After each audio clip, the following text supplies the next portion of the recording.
Cet accord tripartite comporte un ensemble d'engagements mutuels répondant partiellement aux attentes et aspirations de la classe ouvrière et de l'ensemble des fonctionnaires du secteur public. Mais il demeure un pas important pour la consolidation de la paix sociale et participera sans doute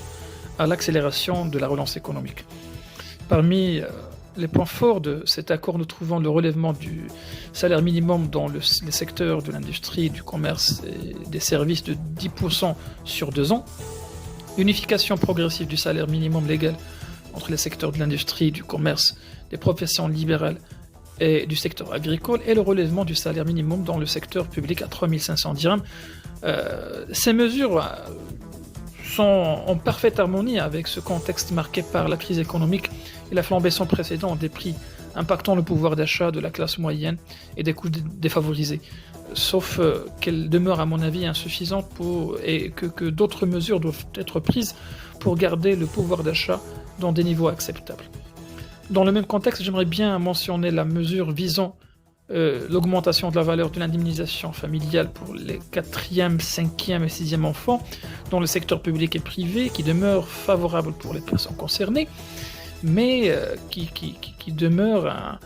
un peu contradictoire avec les politiques publiques en matière de la transition démographique, en décalage avec les taux de croissance démographique et de fécondité. Autre engagement que je considère important est celui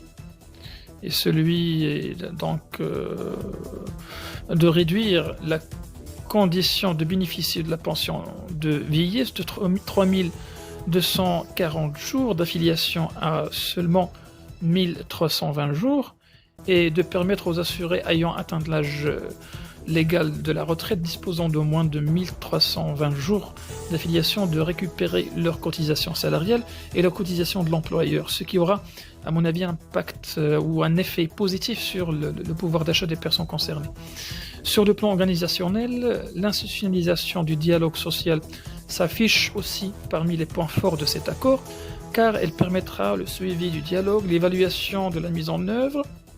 des engagements des parties signataires et la conciliation des expériences ainsi que l'identification de points de faiblesse. Concernant l'augmentation du salaire minimum, il est important de signaler que l'ensemble des engagements contenus dans cet accord tripartite vise essentiellement le renforcement de la capacité notamment des ouvriers, agriculteurs et des petits fonctionnaires à surmonter aux retombées de l'actuelle crise économique causant une flambée sans précédent des prix des matières premières, du transport et des services, à travers le relèvement du salaire minimum dans les secteurs privés et l'unification progressive du SMIC et du SMAC, et de relever le salaire minimum dans le secteur public. Un engagement fort et important qui se converge avec l'engagement du gouvernement à revoir à la baisse les taux de l'IR. Sauf que ce dernier demeure à mon avis un engagement ambigu, vu qu'il n'a été accompagné d'aucune identification des taux et d'aucun calendrier de mise en œuvre.